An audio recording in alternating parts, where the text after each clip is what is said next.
We're ready to get started now. We have a debate on flat earth between Rob Skiba and Zach Bauer.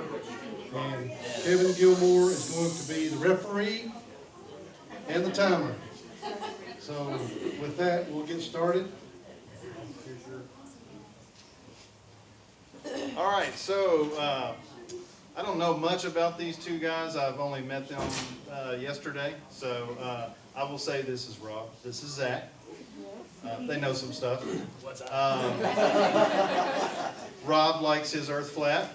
Zach likes his earth spherical. Other than that, because we're pressed for time, we're going to do 10 minutes. Rob is going to speak for 10 minutes on why he believes earth is flat. Then we're going to give Zach the opportunity to rebut that and explain why the earth is spherical. Then we're going to have 20 minutes of back and forth discussion, which is why I'm in the middle as a buffer. Okay? So let's begin. Rob. Okay, well, first thing I'm going to do is start by correcting you and saying that I am not a flat earther, and I'm not fully convinced that it is flat. I don't like labels, as I mentioned earlier, because labels come with all the baggage associated with those labels. Remember I was talking about that with regard to the Hebrew Roots movement? Well, the same would be true with the flat earth movement. There's a lot of things within that movement that I don't agree with, and there's a lot of things that I haven't been able to figure out regarding the shape and nature of our world since being introduced to the subject. Just like everybody else in this room, my knee-jerk reaction is, that's crazy, that's absurd, that's completely ludicrous. Why are we talking about this? This was settled 500 years ago. Hello? We all have this in our classrooms, right? This was in my office, and I grew up with Star Trek and Star Wars, so I love the ball. Just like everybody else. So why am I sitting on this side of the debate? Well, I'll just tell you how it happened for me. I listened to a radio show with Mark Sargent was an individual who was on a radio show with Canary Cry Radio, Basil and Gons, and I thought it was an April Fool's joke because it was in April when I listened to it last year. On my way to go do my taxes, and I listened to this guy give actually a really compelling argument for the idea that the Earth could in fact be flat. And after listening to an hour and a half of this guy, I'm going, this guy, at first I was like, this is crazy, this is stupid, but by the end of it I'm going, oh shoot, that kind of made sense. So on the hour and a half drive back home, I listened to it again, and I initially started out to try to debunk what I heard. So the first thing we all naturally do is say, well, we've all seen the pictures, right? From the Apollo program and NASA and all that stuff. And when I started looking into that, wow, that really messed with me. I'd already been extremely suspicious that the Apollo program was a fraud, that it was a lie, that we didn't go to the moon. So I was already in that page. In fact, if you read the expanded edition of my book, you'll see that part of those, a large portion of those 50 pages that I wrote about was exposing the space program for the fraud that I believe it is. If you're not aware of that, it's the first time you're hearing it, I would suggest you watch, at least start with A Funny Thing Happened on the Way to the Moon. It's a good documentary to start with, but there are plenty more to look at. So when I started looking into the pictures of the Earth, I kept seeing things like composite and CGI and things like that. And let me just go ahead and pull up some pictures here for you in that regard. That first caught my attention, that they keep using these words, and I'm like, well, wait a second, you guys, I mean, we're taking pictures of Pluto for crying out loud, at least that's what they're telling us. Well, here are a variety of Earths that they have passed off as real to us on Earth Day. A lot of times they release these pictures on Earth Day. They call them the blue marble picture. The one on the top left is the one we've all seen. It's in every textbook. That was supposedly taken from Apollo 17. Well, once you start looking into the Apollo program, and I know we're going to run out of time, I don't have time to show you, but I've got video footage in here and I can point you to more sources showing you so many discrepancies with the alleged footage that supposedly was from the moon, to include the Apollo 11 faking the Earth through the window of their capsule. They had an oval-shaped window in the capsule, and there's this actual footage from Apollo 11 of them shooting at this window at the Earth behind it, but the window itself is giving the illusion of the circular Earth from Apollo 11. You watch the press release of these guys talking after Apollo 11, and that's not the way people would respond, having just achieved the most extraordinary, achievement of all time. These guys looked totally brainwashed, totally unrealistic, crazy. Apollo 12. Alan Bean was asked about going through the Van Allen belts, and he's like, oh, you know, we didn't really know about it, so it was no problem. Well, no. If it's there, you knowing about it or not doesn't make a difference. All right? And I've got footage from the Orion project, which is the most recent NASA project. I've got 3 videos where they're telling us that they haven't solved the radiation problem yet to send our astronauts today, 21st century, through the Van Allen radiation belt. I'm like, wait a minute. Why don't you just put them in the same tin can of jumpsuits that you put those guys through 40 plus years ago? Well, they can't. Which says the Orion program has basically exposed the entire Apollo program as a fraud. You could go through each one of the missions. I've seen people going to the NASA website, and I've done some of this myself, pulling down pictures from the NASA website and using Photoshop to adjust levels. You see rectangular boxes around these things. You see oval masks around these things. Nothing that you would expect to see if it's a legitimate photograph of the Earth. Now, I'll just show you these 2 pictures here. Looking at these 2 pictures, looking at the colors and the shadows, you know, and just the way it's depicted, which one of these 2 looks more realistic to you? The one on the left or the one on the right? You think the left looks more realistic to you? Okay. Here's the picture that you're looking at.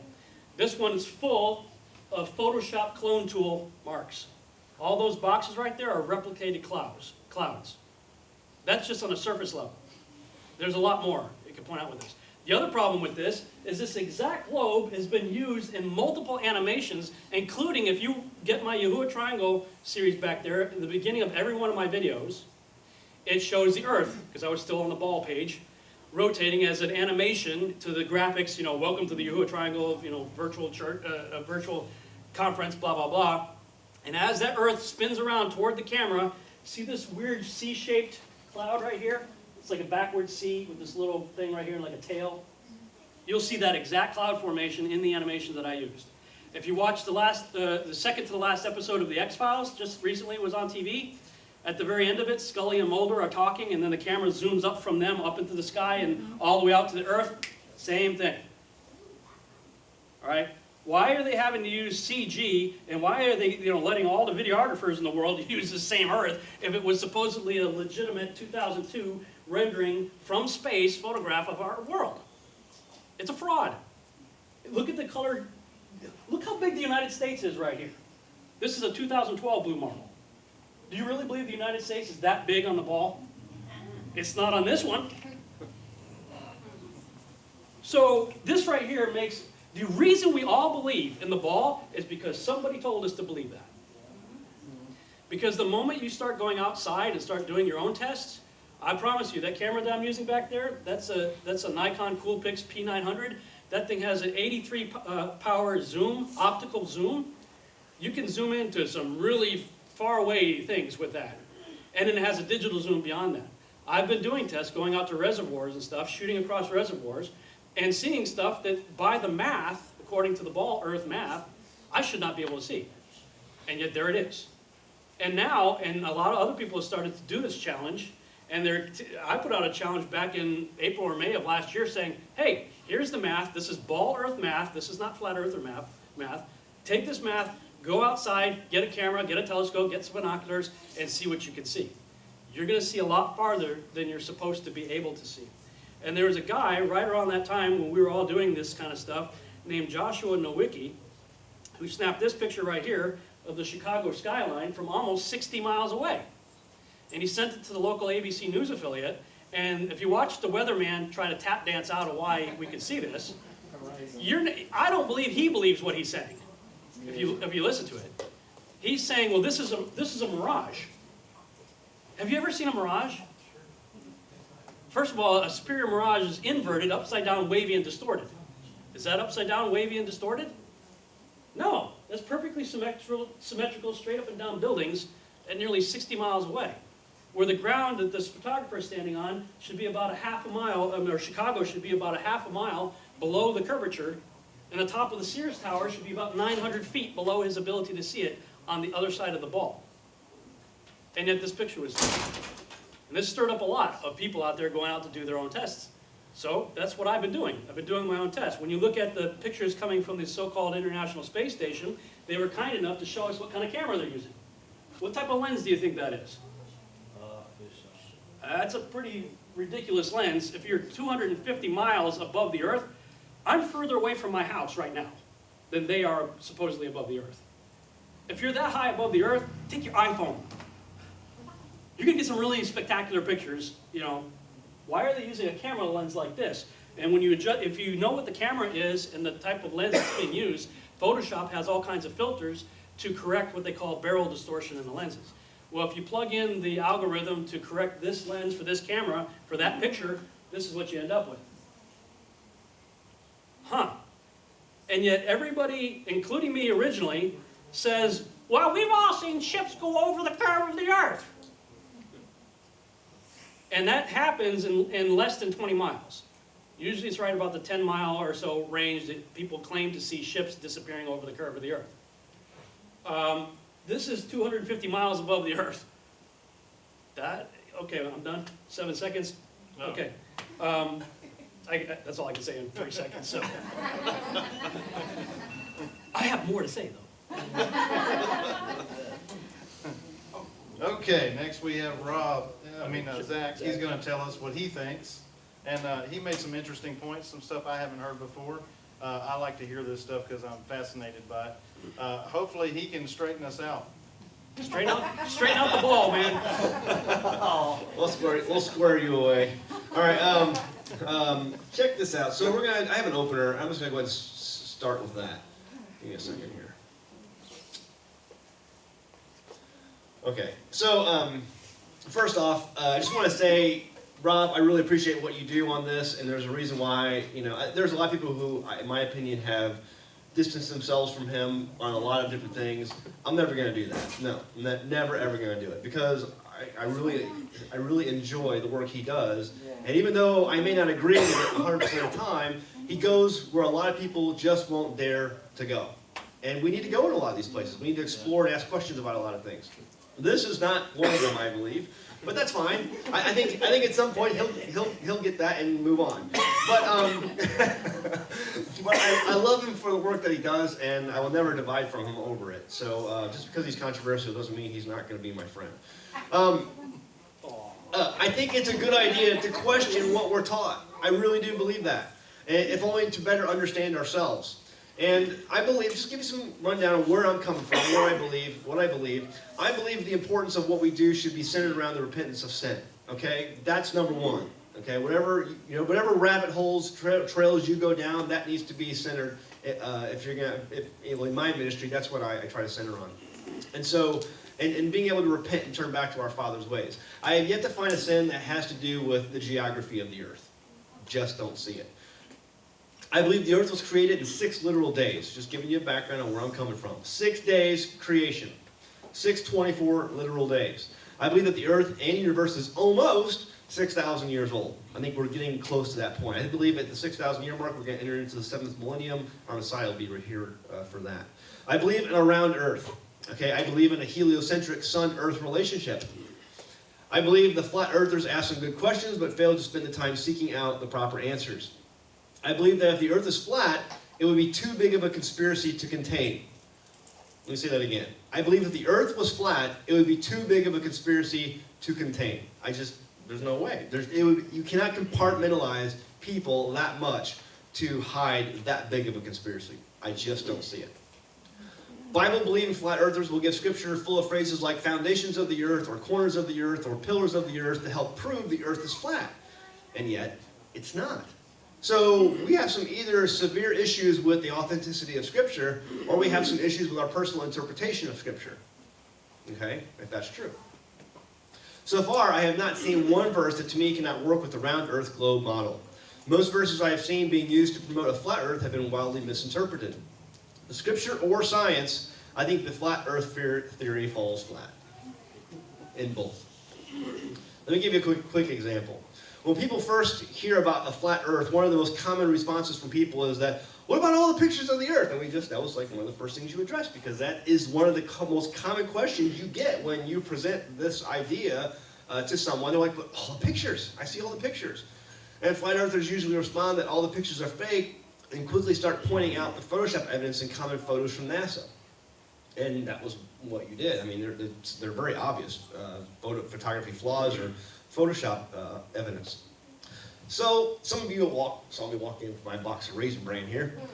And so I'm in marketing, I'm in advertising, I do web development, I do promotional materials for all kinds of companies. I've been doing it now for over like 10, 12, 15 years, I don't know.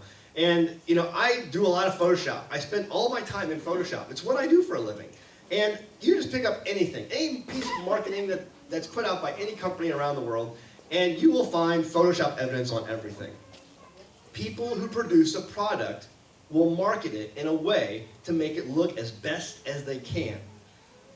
NASA produces a product, whether you like it or not. I mean, it may not be a good product, but they produce a product. They try to sell something to the American people because they're constantly going back to Congress and fighting for the tax dollars, as many tax dollars as they possibly can, so that they can continue their, if you want to call it work or not, whatever they're doing, they want to continue that. And it's their gravy train. And so, but the gravy train is the U.S. tax dollars. So they have to consistently go back to Congress and say, hey, listen, look at the work we're doing. We need more money. Or you need to keep giving us money. This Raisin Bran box, the flakes, the milk, I mean, you look at the milk on there, the milk it's not real milk. That's been Photoshop evidence created. That's not real. It doesn't mean the bowl doesn't exist. It doesn't mean the Raisin Bran doesn't exist. But you look at all those pictures of the Earth, there is absolute Photoshop evidence on them, but it doesn't mean the Earth doesn't exist. It just means that a corporation, NASA, is trying to make their product look as good as it possibly can, even though they weren't very good at doing it, to someone who's educated. And someone who's educated is going to pick up this too. I can look at that and be like, there's no way that's real milk. It's fake. But it doesn't mean the bowl of Raisin Bran doesn't exist. So all these pictures, I truly believe there's hundreds, there's thousands of pictures, satellite photos of the Earth, not just Apollo. And I'm on board with you. I don't think the moon landing happened. I don't think it did. But satellites and the International Space Station, you can see that stuff with your naked eye. It's there. I have night vision goggles. You go out to where I live, where there's not a city light anywhere for an hour and a half, 2-hour drive, and you use these. This is a pair of PVS 14s. This is what the U.S. military uses, U.S. infantry use, special operations use. This is the real deal here. You look up, it takes you 20 seconds to find a satellite. Then go to the next one, find 20 seconds to find another one. They're all over the place up there. You try to find it on a clear night, you're not going to find it. Or try to find it on a city night, you know, with all the lights and stuff, you ain't going to see it. But if you go out to the country, you'll find it in 20 seconds with this. Lots of them. So the evidence is there. I think in the photographic evidence is there, but just because someone's photo touched the graphics doesn't mean that it doesn't exist, that it's not real. Every company on the planet markets their materials as best they can so that they can continue to receive money. This is, oh wait a minute, sorry. This is just this January. It was a gigantic snowstorm that came into New England. How much time I got? Time check. 3 minutes, okay. Gigantic storm that came into New England. Y'all remember this, January? I mean, it shut down the entire northeastern seaboard. And it was like, I think it was like 55 dead. It was like one of the largest snowstorms that ever hit the East Coast in recorded history. Winter storm inundates the Mid-Atlantic and East Coast. Well, that day that storm hit, when it was over, you know, the North Atlantic seaboard, it was doing its worst, astronaut Scott Kelly tweeted this photo from the International Space Station. He tweeted that photo. That's a real photo, folks. It hasn't been photoshopped, it hasn't been photo touched. It was from his phone. It was from his phone, and he put it on his computer, connected in, and uploaded it to Twitter. Now, find me Photoshop evidence for that. It's not there. And Scott Kelly is one of the people who's known for putting daily pictures of the Earth on his Twitter feed. You can go to his Twitter feed, every day he's out putting out new photos and texting about different things he's seeing. You know, different storms or different, you know, anomaly he sees on the Earth that you might want to, you know. But I mean, there it is, there's the storm. That's the storm hitting the northeastern seaboard. So is it fake? I mean, Scott Kelly could be lying, I guess. But if you take a look at the evidence on Earth of what we know of that storm, and you talk to a meteorologist, that's what the storm looked like. So I don't think that that's fake. I don't think that that's fake. So that's my opening statement, really. You know, I really admire people who ask questions. I think the evidence is overwhelming that the Earth is a globe. It'd be too big of a conspiracy to contain. There's plenty of photographic evidence out there. Yeah, much of it has been altered. Some of it hasn't. A lot of it hasn't. But so what? Everyone alters their photos. That's just commonplace in today's marketing age, where everyone's trying to make their product look as good as it possibly can. So there's my opening statement. And a minute to give back. A minute to spare. Okay.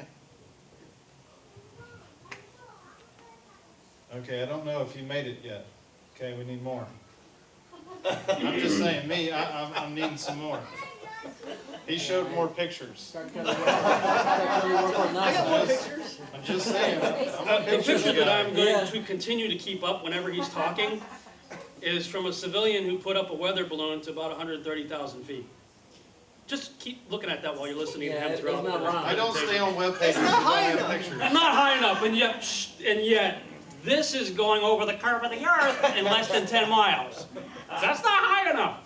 I think that's patently absurd, but I will continue. I do love my brother. We're going to start our 20 minutes then. All right.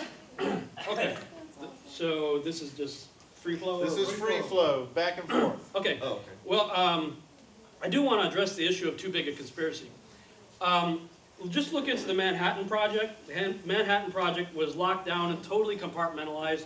There was over 130,000 people involved with that project at a cost of $26 billion in modern terms. The Vice President of the United States didn't even know what was going on with that.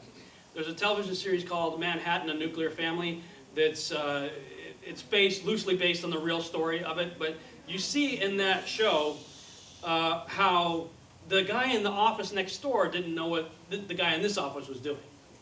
Okay, so yeah, when I see the debunkers out there and they put all this funny music, goofy music to imply flat earthers, by the way, just the term alone, flat earther means what? Idiot moron. Yeah. Right. So Zach actually said in his rebuttal to that he did a debunking video, he said, whoever insults first loses. Well, I mean, you lost already, dude. Because as soon as people start throwing out flat earther, in their mind they're saying you're a stupid moron, and you know it as well as I do. The mechanic, the engineer, the avionics guy, he doesn't have to be in on it. They're building stuff. As far as they know, it's going to get loaded onto a launch pad and shot up into space, as far as they know. The only people who would really need to be, quote, in on it would be at the highest level, first of all, and the guy who's actually doing this stuff, the Scott Kelly or whoever these guys are. When you look into how many people have been to space, there's over 7.5 or about 7.5 billion people on the Earth right now. According to the worldspaceflight.com website, if we use the U.S. Air Force definition of space, only 551 people have been to space. 400 of those are men. I think it's 409, if I remember right, are men from the United States and Russia. Two countries notorious for keeping secrets. Many of these guys, the vast majority, especially in the early Apollo program and Gemini and Mercury, are Freemasons. Yep. Secret society. Yes. The rest of them come from military backgrounds, for the most part, who are really good at keeping secrets. I was a helicopter pilot. I had a certain level of secret clearance, not top secret, but I had certain levels of clearances that other people who had the same job that I had were not privy to the information that I was privy to. So people in the military are good at keeping secrets. People in our government are good at keeping secrets. People in secret societies. You heard George Bush and John Kerry say, well, it's a secret, so we can't tell you. So is it really that big a conspiracy? I would say absolutely not. When you consider the few people who have actually allegedly been to space, and you realize where they come from, it's not that big a secret, to be kept. Everybody else is just looking at data being fed to them from who knows where. And oh, by the way, I've seen a documentary about the Orion project talking about in the 21st century, just Google how many satellites are supposed to be over the Earth right now. And global positioning and the satellites, supposedly telling us where we are. Orion says when we send the space probe over the Indian Ocean, we lose contact. Oh, how convenient is that? Really? If NASA can't keep track of their own stuff over the so-called southern hemisphere, that's a little scary, if what we're being told is true. But civilians, let's talk about primary source information versus secondary or third or fourth hand information. What can you personally verify for yourself? Can you get a weather balloon? Yeah, doesn't cost that much money. Can you get a GoPro? Sure. Problem with a GoPro though is it has a fisheye lens, but a fisheye lens is still usable. When the object that you're looking at goes across the center of the lens, it's going to be as close to normal, what you actually are seeing, that lens is capable of rendering. But above or below the center, you're going to get concave, convex. We've got the incredible morphing Earth. If you've seen some of the footage, you know, the Red Bull guy, when the Red Bull guy jumped, you remember that guy who went up in about 130,000 feet, something like that? If you look at the camera footage, well, first of all, he's only up about the same altitude as this, but the Earth behind him is so drastically curved, he'd have to be practically halfway to the moon for that curvature to be accurate. But people send that to me all the time. Dude, it's curved, look at this. I'm like, hello, do you know what a fisheye lens is? Come on. So yeah, I understand marketing and the need for, you know, cleaning things up and stuff like that, but if you're going to tell us that we're on a ball, just show me a picture of the Earth. Don't show me fudging stuff through your window. Don't show me CGI. Show me the Earth. Let me show you Are we something. supposed to interact or what? Yes, you're supposed to. Well, let me just say, I'll shut up in a second. I'll shut up in a second. Take the floor, Zach. Wait. This picture, this area was really important to the Apollo 11 mission. Can you tell me, talking about the Apollo 11 mission, can you tell me where this set of craters is on the moon? Huh, yeah, you know what I'm talking about. You telegraphed it. That wasn't the moon, that was Arizona. This was Arizona being blown up to look like the moon. Okay? You can go on Google Earth right now, here's the location, go find it. That's where that's the location on the Sea of Tranquility that they were supposed to be going to. Blown up in Arizona. Here's a picture of Buzz Aldrin in front of a mountain, little hill behind him right there in Arizona. Oh, what do you know? The same mountain formation, and this is Buzz right here, supposedly on the moon. How is he breathing? That's crazy. I don't know what I'm talking about here. Can you tell me which planets these 6 moons are orbiting? You know, if you remember you're back in school. You remember the moons they show you, you know, Jupiter and Venus and stuff? Can you tell me which ones? I bet you can't because you're looking at frying pans. That's the bottom of frying pans. But if I just told you, hey, look at this latest picture of the, you know, moon of Jupiter, you're going to believe it. Look at the center one, and then look at the pictures they sent us of Pluto. That just so happen to have a formation that just magically fits Pluto. If I said, hey, can you tell me which satellite took this picture, which probe of Mars took this picture right here? You know which one? It was the satellite probe Skiba at 37,000 feet in my Spirit Airlines flight above New Mexico. That's New Mexico out of my window. And my iPhone adjusted to the light outside of the window, so it made the interior dark like that. But that's how easy it is to fool you, and if I did something like that, you'd be like, wow, look at the International Space Station is going around Mars. If it's that easy for me to fool you with that, how easy is it for them to fool you with this? And I will yield the floor. Okay. All right. Just so you know that the picture you had before, you need to get about 360 miles of full view before you see just 5% of the curvature of the Earth. 5%. If you don't see 360 miles, you're not seeing a full 5%. It's that big, folks. You're that small. So if you're not seeing the full, so they go, oh, it's not, you know, it's flat. Get up higher. That space station is 200 some miles above the Earth. Get up higher. You can't say, oh, I'm 100,000 feet. Where's the flatter? Where's the curve? No, get up higher. You got to go higher. It's just that simple.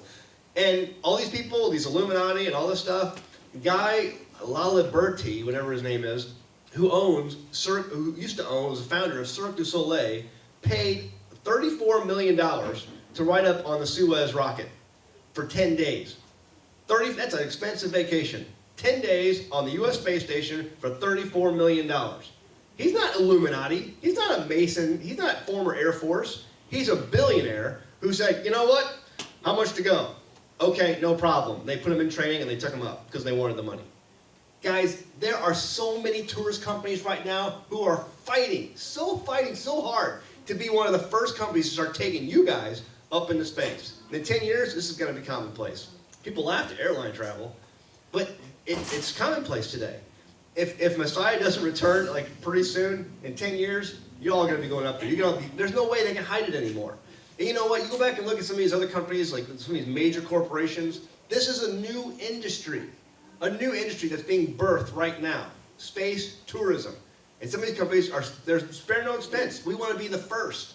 Johnson & Johnson, General Electric. These companies were founded in the 1800s. Okay, there was new industry, electronics, lights, things like that, and they wanted to be one of the first. And there were a lot of other competitors. They ended up buying them out and competing them in the marketplace, but they lasted. And these people know when you're first in a new industry, there's a chance that you could be in this business for a long, long time, a long, long time. General Electric, Johnson & Johnson, think companies like that, they're still in business today. Johnson & Johnson was a supplier of medical needs back in the 1800s, and they're still around today. These people who see the space industry as a new industry, they want to be first. They're fighting mad to get up there and get you up there with them. And so they know this is going to be a huge industry. And so Guy Laliberte was one of the first. There's been 7 others who paid money. They're nobodies. They were just rich. Hey, you take my money, I want to go up. And so there are lots more people who are waiting to do that. And there's no high. They're not Masons. They're not. There's a Canadian company who wants to build that tower coming up in Canada, a 12-mile tower, so they can start launching aircraft from that. And some guy laughed at me. He's like, "Oh yeah, they may build a tower, but they'll only let the Freemasons up there." What? Seriously? Come on. They want to build this tower. They got a patent for a reason. They're going to do it. Satellites. You can go on, most satellites that are going up around the Earth, you can go online, you can find websites for those satellites, and they'll tell you exactly where you're at, and you can go out and, with something like this, or even better, and find them and track them when they go over your house. The X-37B is a prime example of this. The X-37B is a top secret military satellite, and there are entire websites and forums, multiple forums dedicated to tracking that one satellite, because it's very top secret, and so there's a lot of guys out there who are like, "Oh, well, it's top secret. Oh, we're going to find it." And they do. And they find it, and they track it. And that's their whole thing. When they lose it, they try to find it again. They have like entire competitions to try to find the X-37B up in space and track it. And so you go to one of these websites, and when it's going to be going over your house at night, you just pull out your PBS 14s and be like, "Okay, northeast sky, that's about the right direction. Oh, there it is." And it's there for maybe, a minute and a half, and it's gone. And you wait for it to come around again. But it's easy to find these satellites. Some of the bigger ones have their own websites where you can track them. They're up there, and they're really taking pictures. A friend of mine, I was working for a medical company a number of years ago, doing what I do, Photoshop and stuff like that. And there was a developer sitting across from me, and he had his own $30,000 backyard telescope unit. It was an amazing system. It took some amazing photos. Those things, they say are frying pans, whatever. He took photos that were that good from his own backyard system. I went on the Amazon, and I was going on different websites to see the most expensive system that you could buy as a private individual. It's like $300,000. You could spend $300,000, put this amazing system in your home, and take pictures that are amazing, just as good as NASA is, of the planets in our current galaxy. Pictures of the sun, all the things that they're seeing. Guys, you can go on Suspicious Observer's website right now, become a subscriber on that YouTube channel. I am. And he shows pictures of Mercury going around the back of the sun and then going back around the front. And they're pictures that you can watch from your own backyard telescope. You can see these things yourself. So it's not like these are all fake images. They're all just a big conspiracy. No, you guys can verify this with your own 2 eyes. You just have to go out and do the research yourself, do the testing, and that's the flat Earth, the thing that was always, proclaimed that we can't. I'll tell you what. Why don't you go back to you real quick before I get into that? Sure. Where am I at? What? 6 minutes, 50 seconds. For both of us? That's all we have left? All we have left. And that's it? We're done for the night? Well, unless these good folks this want you to segment. continue. Well, regarding satellite, I think it's. I definitely have to come back. I kind of think satellites is a rabbit trail anyway. I do have issues and questions about satellites, but whether or not they're up there, to me, it's irrelevant. If we can do stuff like this, why not? Why couldn't there be satellites up there? Why couldn't, by the same token, why couldn't the sun and moon be orbiting over a circular flat earth, as the Bible says it is, just like this? You know, if we can create toys that will do that, why not? Andrew Hoy is a guy who just recently did some research on the tabernacle. He was not a flat earther, not in anything to do with flat earth, and as he was studying as a structural engineer looking at the tabernacle in the wilderness, he said, no way that thing could have been a rectangle. His only conclusion as a structural engineer looking through and keeping a literal interpretation, not adding to or subtracting from the text, he came to the conclusion that this is what the tabernacle in the wilderness looked like, before ever looking into anything to do with flat earth. As he was trying to be a biblical literalist, like I was trying to be, he stumbled across my research and saw that I had created this graphic right here regarding what I believe the Bible says from a literal point of view about our earth. And Moses was shown something in heaven that was supposed to be emulated on earth. Could this have been the footstool that he was looking at?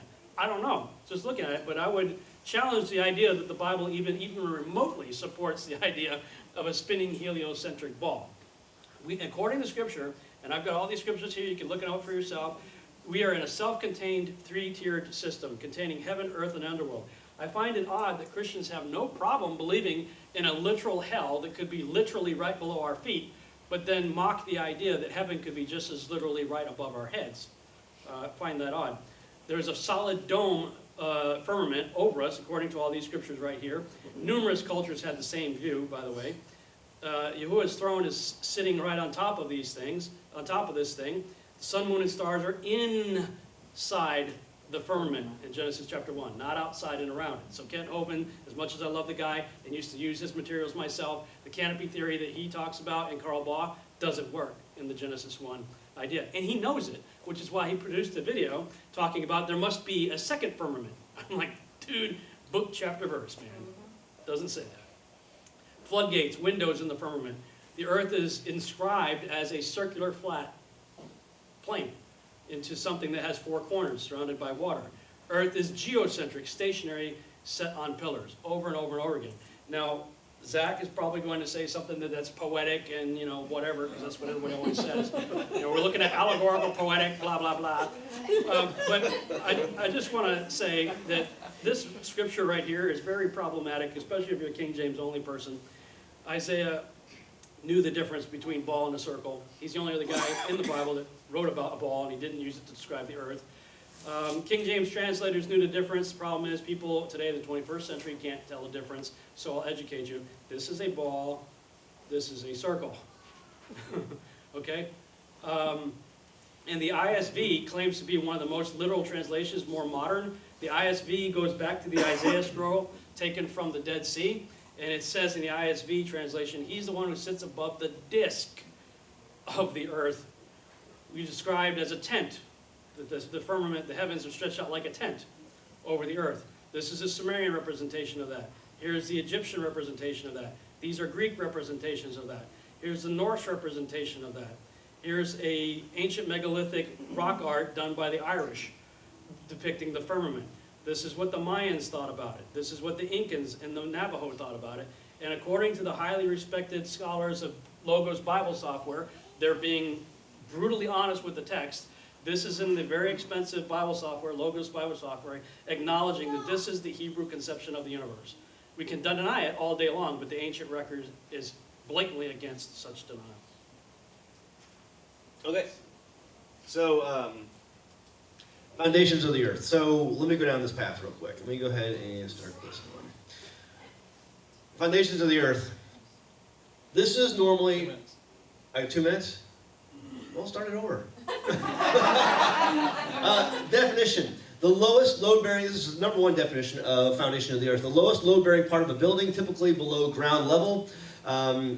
Synonymous footing or foot-based substructure, infrastructure, underpinning. And this is what people are normally using as what they describe as the foundations of the earth. You read that in the Bible and they're like, oh, it's a foundation, it's a footing, this is how we built up from here. And I don't think that's right. You can also go with the second definition. Wait a minute.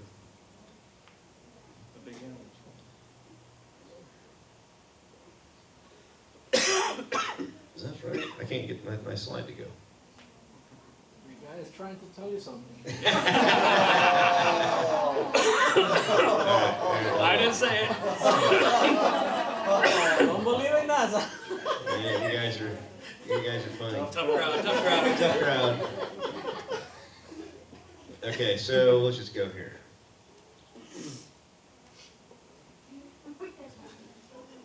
Okay.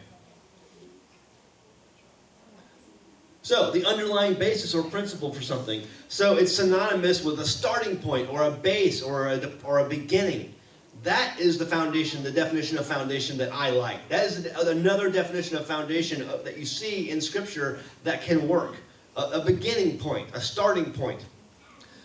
The formation of a pearl. The foundation, everyone knows how a pearl is made. A pearl is made with a piece of sand or a piece of bacteria or something foreign getting into that clam, and the clam starting a defense process to cover it up. And so it overlays it with millions and millions and millions of crystals. And that's the beginning of that pearl. The foundation of that pearl is that grain of sand. And so when I think of the earth, think of it that way. Something that's overlaid and overlaid and overlaid. And you talk about the foundations of it. When the foundation of that pearl was laid, it was a piece of sand that was overlaid with something else. I think he's on a faulty foundation. What time is it? That's what we do now. We can either go another 10 minutes. What I was going to do is give you both closing statements. Okay. If you would rather continue like we're doing, I'm good either way. we don't have to be out of the room until 8 o'clock. So, Okay. Keep going. Give a few more minutes and then. 7:36. All right, so instead of thinking of a flat box which something is built of, think of it as a starting point or which something is built around or overlaid upon, just like the pearl. In the Hebrew and the Greek in your Bible, different words for foundation are used interchangeably, and that means that either definition can work. So a building or a starting beginning point. But what about pillars of the earth? This is really interesting because you see all the time about pillars of the earth. Understand that the words pillars and earth are only found together in 3 verses in your Bible. That's it, 3 verses. Pillar and earth found only together, 3 verses. These verses are often used to provide evidence for the earth being flat and sitting upon pillars. Let's take a look at these 3 verses. He raises up the poor out of the dust and lifted up the beggar from the dunghill to set them among the princes and to make them inherit the throne of the glory. For the pillars, matsuk is the Hebrew word, the pillars of the earth are the Lord's, and he has set the world upon them. And they're like, well, see right there, it's set upon pillars. There's 4 pillars or how many pillars, and the world is set upon them. The problem is, that's not actually what it says. He raises up the poor out of the dust, so the verse doesn't actually say that the pillars are under the earth. The Hebrew word matsuk being used for pillar here is only used one other time in Scripture, and it's not for pillar. Extra biblical commentaries support the use of this Hebrew word to mean mountain, rock, or hilltop. So this is the verse, 1 Samuel 14:4. And between the passages which Jonathan sought over to go unto the Philistines' garrison, there was a sharp rock on one side and a sharp rock on the other side, and the name of one was Bozez, and the name of the other was Senab. And when it says situated there, the forefront of one was situated northward against Mishmak. Situated is matsuk. And it's talking about cliff, rock, mountain, or hilltop. It's how it's situated. It's basically talking about a rock situated. It really isn't even the right translation there. But that's what it's talking about. And so when it says he raises up the poor, and you read the rest of that verse, for the pillars of the earth are the Lord's, and he has set the world upon them. It's saying that the mountains of the earth are the Lord's, and he has set them on the world, if you read the Hebrew right. That's how it should be translated. The pillars, the mountains of the earth are the Lord's, and he has set them upon the world. It's rock, it's mountain, cliffside, hilltop. That's the correct definition of that matsuk.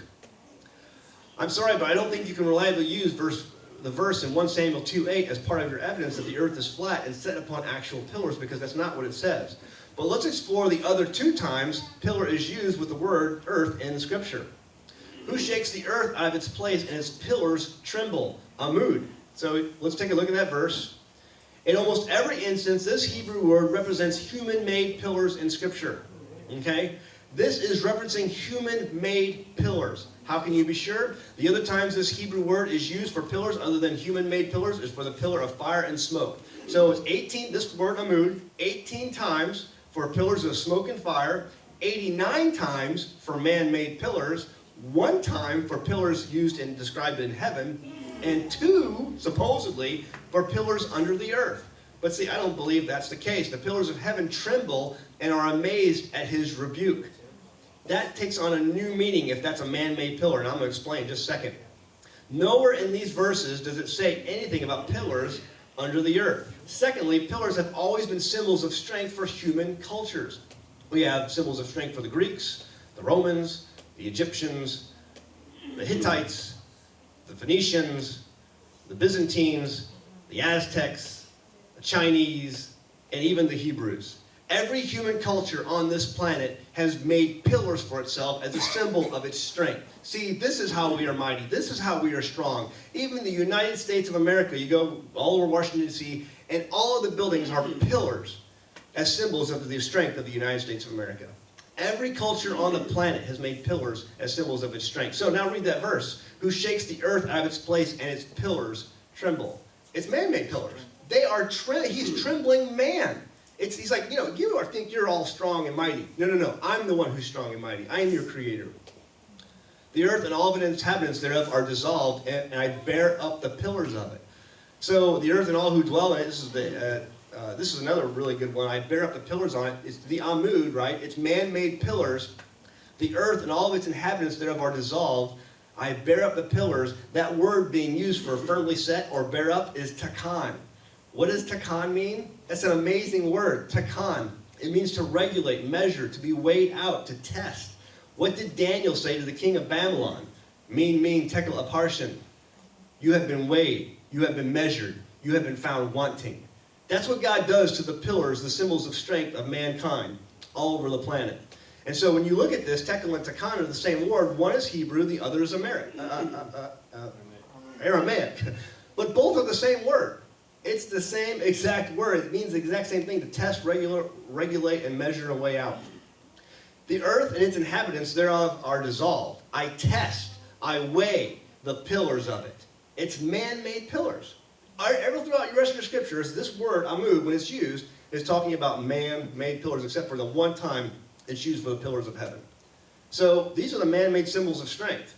This is what I think that amud is talking about. It's not talking about pillars underneath a table or an earth or anything like that. It has nothing to do with pillars underneath a disc. The terms pillars of the earth and the foundations of the earth are never used in the same chapter of any book of the Bible, and they are not related. In all this, the text in no way says the earth is flat. Okay. All right, well, he got 5+ minutes. Okay. What can you tell us about his Hebrew translation? Well, first of all, you note that Zach told you what to believe. And how to properly interpret it. Do your own research. In spite of the fact that the highly respected, extremely credentialed scholars of Logos Bible software totally and completely disagreed, as did every single ancient culture, but Zach apparently knows better. But Zach also likes the book of Enoch, which I think is awesome. So I would direct Zach's attention to Enoch chapter 89, where Enoch has been given a vision of the flood which is coming. And he says, I raised mine eyes toward heaven and saw a lofty roof with 7 water torrents thereon, and those torrents flowed with much water into an enclosure. How does that fit this? And I saw again, and behold, fountains were opened on the surface of that great enclosure, and that water began to swell and rise upon the surface. And I saw that enclosure till it was, you getting the picture here?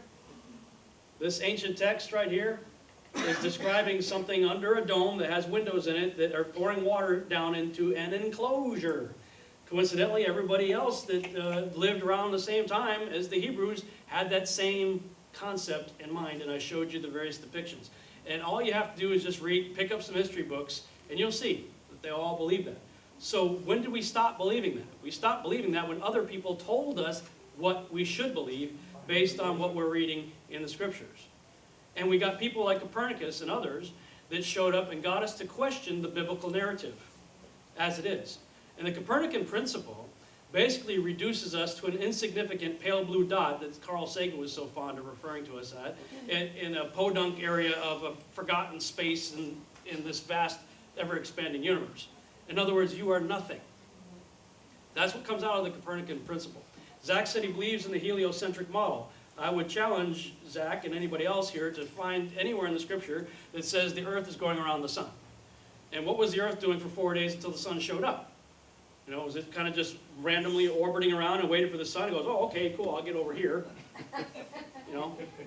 Or do we find numerous scriptures describing the movement of the sun, moon, and stars over a stationary fixed earth, and people like Joshua commanding the sun to stand still and the moon, not the earth to stop rotating 8,000 miles. at 1,000 miles an hour?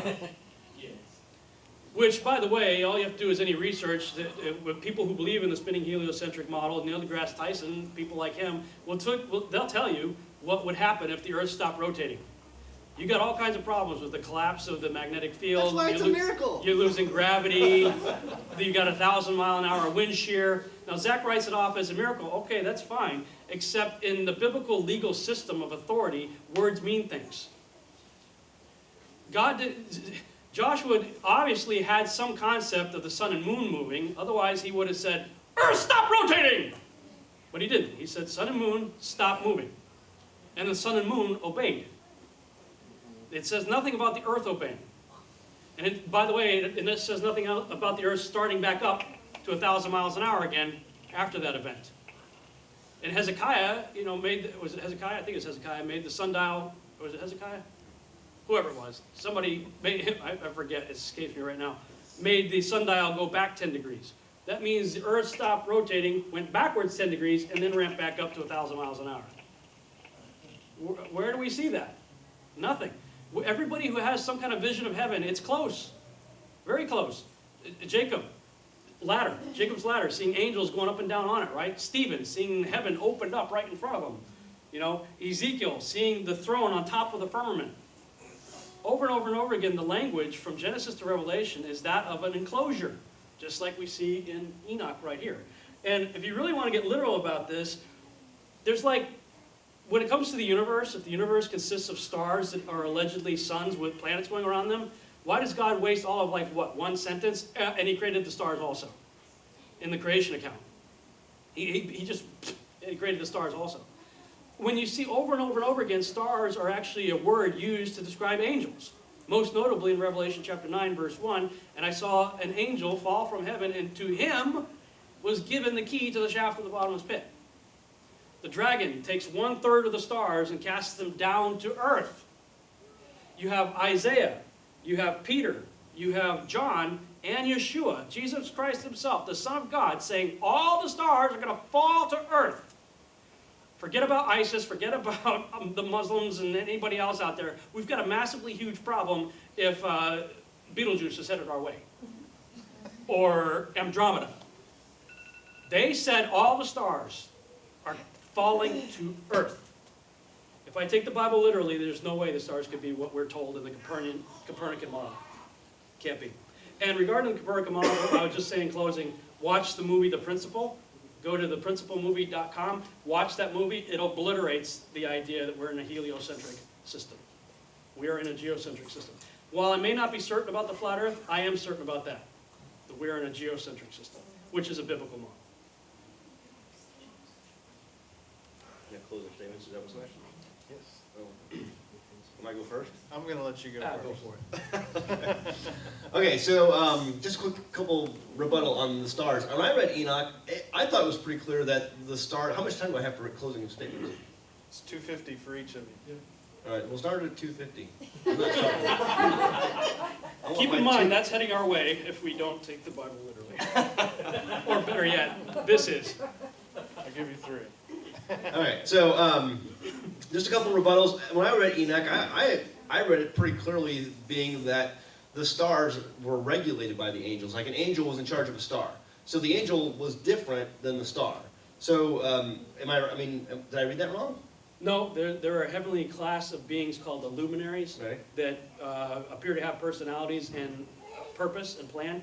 And there's an angel named Raguel, who is in charge of, he's the police officer basically, in charge of making, Yeah, well, he's the John Gabrielson. the way I read that was there were stars that were created, and each star had an angel assigned to it to regulate, to make sure it did not move out of its position, and to maintain that. So I see stars as being different than actually the angels. There are two different entities.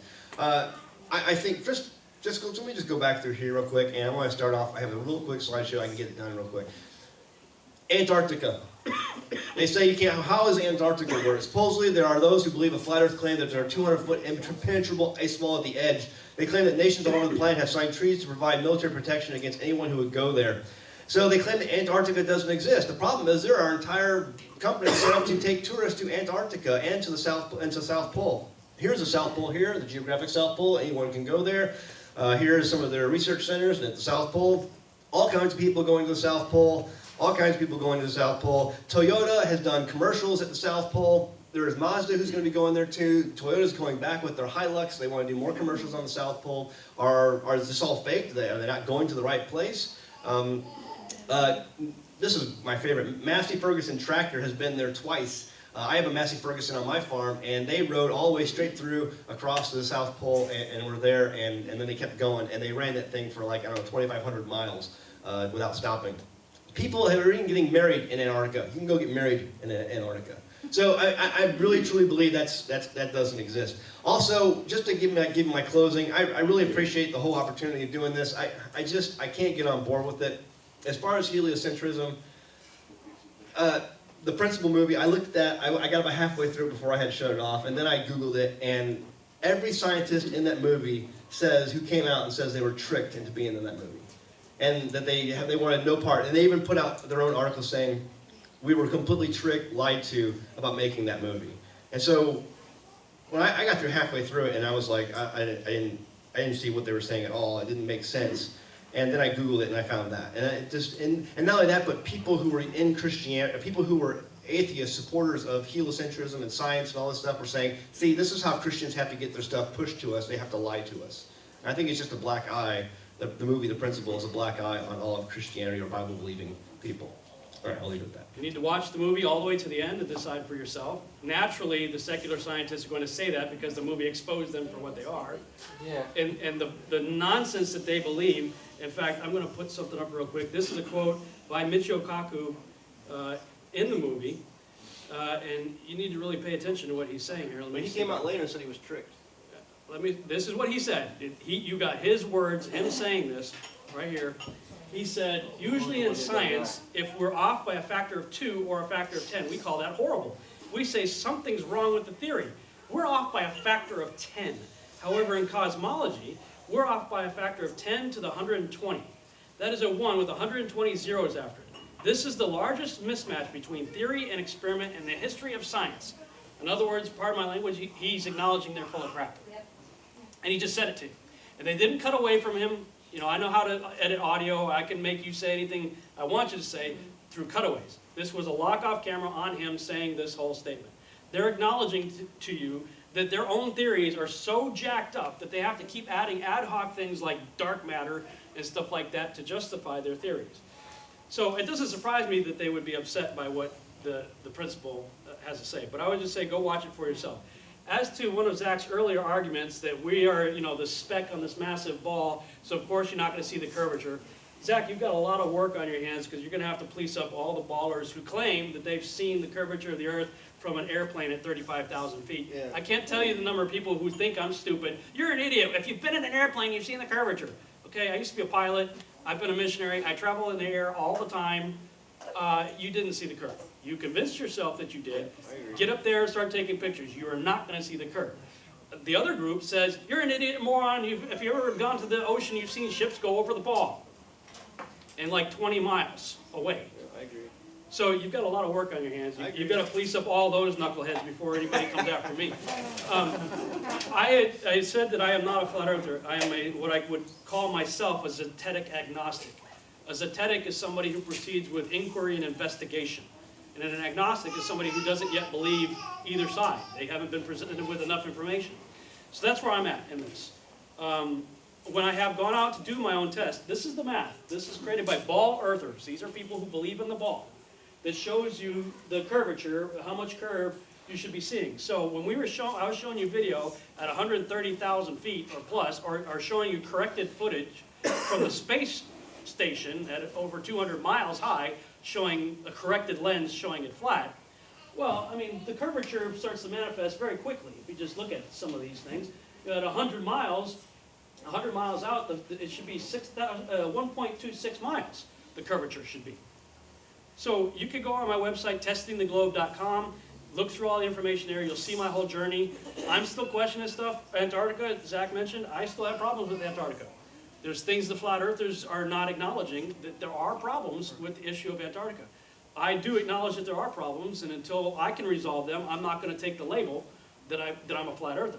But all of the tests that I've been doing, and you can do the test yourself, don't believe Zach, don't believe me.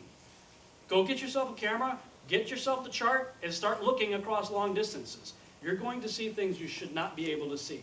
So the only thing I can say is, biblically, historically speaking, no doubt the ancient world believed in an enclosed world. No doubt. Am I done? Go ahead and finish. Well, I forgot what I was going to say now, but anyway. Historically speaking, you can't deny what the ancient world said. But if you start going out and doing the test yourself and realize they tell us that the moon is a reflector of the sun, okay, you could get a thermal laser tester that will test temperature and test sunlight, direct sunlight, and you'll see that if you go in the shadow, the temperature in the shadow is going to be anywhere from 10 to 15 or maybe 20 degrees difference. It'll be cooler in the shade, in the sun, right? That's why we go in the shade. If you test the moon, it's the exact opposite. It will be warmer in the shade by as much as 10 degrees, at least 10 degrees. I've done this myself. I've tested, okay, they have too. Yeah, it'll be about 10 degrees on average warmer in the shade of moonlight than in direct moonlight. That makes no sense at all. So the more you start doing your own tests and rely on primary information, don't rely on somebody to tell you how to interpret what you're seeing, go out and test for yourself. That's why I created testingtheglobe.com. I'm still doing it, and I would encourage you to do the same. Thank you. What are the pillars? Wait, what are the pillars to do? That's one of those unanswerable questions. I don't know. You know, who knows? Where are the pillars standing on? That's what she just asked. Yeah. Okay, does anybody have a question they would like to ask? I'll take just a few minutes for a couple of That'll be questions. fun. By the way, I just want to say I love Zach. I consider him to be a good friend, and I'm glad we had this discussion. You know, we may disagree on this. Before I made that video, I told him I was going to He do did. it. I was not going to come out of the blue and just do it. I told him. That's what I was going to say. You know, some people got upset at him for making that video, and no, he did contact me ahead of time and said, hey, you know, I'm going to do this, so, you know, don't freak out. He was in the military. He's got thick skin. I can deal with it. This is, as far as texts, this is what you need to read. Start with your Bible, and if you haven't at least read these 3 books, you haven't even begun to do your investigation. Yes? Where does the sun go if it's a flat earth? It starts here and goes there. How does it get back to the other side in a timely manner? Or Yes. is it just That's the magic. Well, Okay. in the early days of this, I want to say it's probably, You have a video. yeah, May, June. I created this animation, just trying to figure out, I mean, even the flat earthers are now acknowledging that this map right here is not accurate. This map is called the azimuthal equidistant map. It's the same map that's depicted on the UN flag, the logo on the flag. It's basically somebody took a ball and squished it, and that's what you end up with. So this is really a ball earth map depicted this way. They don't have an accurate map yet, in my opinion, but neither do the ball earthers. Ball earthers don't either. The Mercator is way off, and I've got videos showing how badly distorted all the continents are, even on the ball earth map. So just trying to figure out how that thing would work, you know, I came up with this video to show that. But that, I mean, people ask, well, how does day and night work and Well, things how like far that. up high is that sun? Depends on who you're, it depends on who you're reading, but Ballpark it. but from what I have, ballpark it. From what I Too, so over here But- at but the edge, it boom. would hit the Yeah, wall, right? right, well, there would be some So it'd have to reflectivity. come down low. There would be reflectivity. Well, Clear the dome. how high is the dome? I don't know. But from what I have read, and I don't know anything about a sextant, you know, the ship they use on a ship.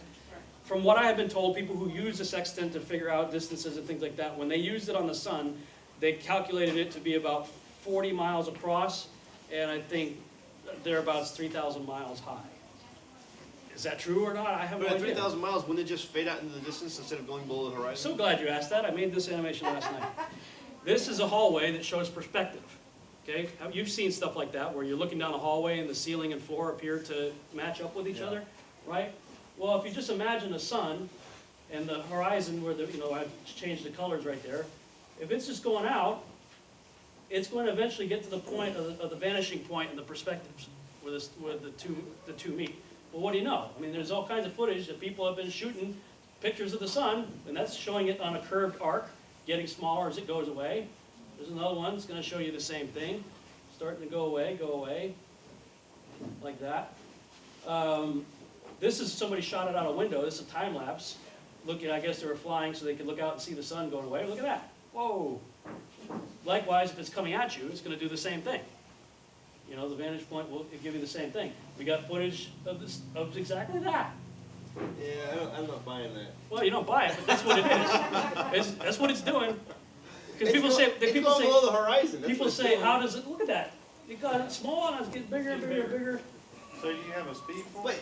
for how fast it's traveling? That's the camera making it bigger. When you look at over the distance of a horizon, it's the same size over there as it was when it was above your head. Now, I mean, if you Absolutely. live in the camera Texas, did that, not you. You look at that, and it's not. It does not change size. the cognitive dissonance is strong with you, my friend. I've done it. I've watched. Here's my animation right there with the other picture doing the same thing. I mean, I just created, I'm just busting you. Just created the same thing. But we've also seen where the sun looks bigger when it comes up and comes down. That's just the magnification of the atmosphere. You know, the atmosphere has moisture in it. We've all seen it. You live here in Texas, right? There's some times when the sun goes down and it looks a certain size, but there's other times when it's hot and humid, and that thing gets huge. You've seen the moon do the same thing. I've always considered that the curvature of the atmosphere could operate as a lens apparatus. The atmosphere does act like the lens. Yeah. Yeah. This is how perspective works. Somebody did this animation showing how that kind of thing works. So this colored band in the middle shows a denser atmosphere, actually enlarging the sun as it goes down, as it goes away, like that. And of course, we've all seen that same type of thing. You can look up in the sky and see the sun compared to a jet plane, you know, how small it looks, and then look at it set, and it'll be like that, you know. So that's just an atmospheric issue. You said that Okay. Antarctica doesn't exist. No, I never said it doesn't exist. He did. Who doesn't exist? Antarctica. There, he's asking about Antarctica. Yeah, it's there. It's there. We have a question in the back. But is the South Pole there? That's my thing. Well, that is the question. Is there a South Pole? Obviously, in the flat Earth map, no. There's a North Pole. There's a South Rim in the flat Earth Do map. they make tape measures that long? Oh, well. Well, that's the other thing too. You look at the whole circumference. People who have circumnavigated the South Pole, and then you circumnavigate the edge of the rim. It's like 74,000 miles versus 14,000 miles. Captain Cook recorded, well, he was one of the first to get down there and circumnavigate Antarctica. In his log, it said it took him 60,000 nautical miles and 3 years to go around. Yeah, but he was still trying to map it out. He was going through all the Well, islands. he's trying to and go stuff. around it. But if you go today and you circumnavigate it today, it's 14,000 miles versus 70,000 miles. Supposedly, I was told by a flat earther, 70,000 miles. But Yeah, today, if you just take a ship and run around the edge of it, it's 14,000 miles. Antarctica, I'm just to be honest, that's a big problem I have with it too. I mean, I can't figure out what's going on with Antarctica. But when I took a flight to Kenya, this is the route I took when I was flying to Kenya. What's the shortest distance between 2 points? Right, now they'll call this a circle of the Earth navigation. Interesting, they call it that, the circle of the Earth navigation. I flew from Texas when I could look out and see Greenland. But you got And then we flew over London. Now they'll say, well, that was for economic reasons. They're Yeah, getting wind people currents. off. Sure, that makes sense. But it also makes sense that on the flat Earth map, it's just a straight line. And circumnavigation on a disk works exactly the same way as it does on a ball. Is that the same map you're using that they say is false for a straight line? Well, that's the map, the only one that they have right now to say, that's the only one we have right now because nobody, look, for 500 years, we've all been told this is it. Yeah. So nobody's, to expect us all to have it all figured out in a year after 500 years of this? The building where the Dead Sea Scrolls are held, have you ever seen that? Yeah. Yeah. The flag, when we were there in Israel, the flag they had too was a square with a cutout of a circle in the middle. Well, that's interesting too because Scripture says the circle of the earth is inscribed. How do you inscribe a wall into something else? It's inscribed. The Hebrew word used there is chakak, or kalkak, I'm not sure how you pronounce it, but it means to chisel into something else. It's the same word for like carving the Ten Commandments into stone.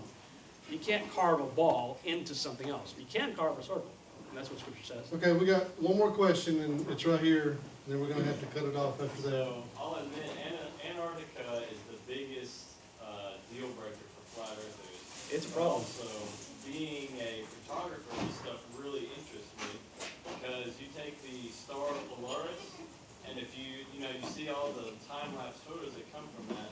Well, if the Earth was actually moving, that photo would come out blurry every single time. Well, you also have this problem. Yeah. If the north is supposedly pointing right toward Polaris, when the sun, we're supposedly orbiting around the sun in a very large, elliptical orbit or whatever. Well, I mean, when the Earth is on the other side, facing the other way, how is that still giving you the North Pole, the North Star? Well, they say because it's so far away. They'll talk about parallax and stuff like that. But You learn all about light, like in studios and stuff, and just by moving your light back, it dissipates X amount. There's actually like a math. There's also been multiple North Stars over the course of history.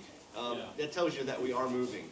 So they change it based on where we're at. And over the last 5,000 years of documented history, there has been multiple North Stars. That phenomenon of getting, the circles around the pole stars is impossible if the Earth is actually moving.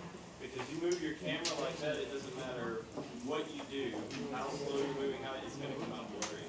So, but if the objects that you're shooting are moving, then it's going to get that pretty white line that comes around it like that. I've had guys come out to when they were filming for the documentary The Way. There was a guy who came, before that, a guy came out and filmed the stars and stuff like that. And I mean, they can film that, and all he did was just set up, and you could see the spinning around the North Pole. I mean, but it's also spinning the opposite way down the South Pole.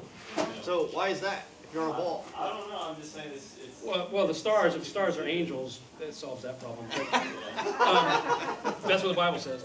But here's my challenge to all the ballers out there, and I put this out on Facebook, and it was out on Facebook for over a week. I kept taunting them, please do something with this, because while Antarctica is a problem, it's a thorn in the side for the flat earthers, no doubt about it.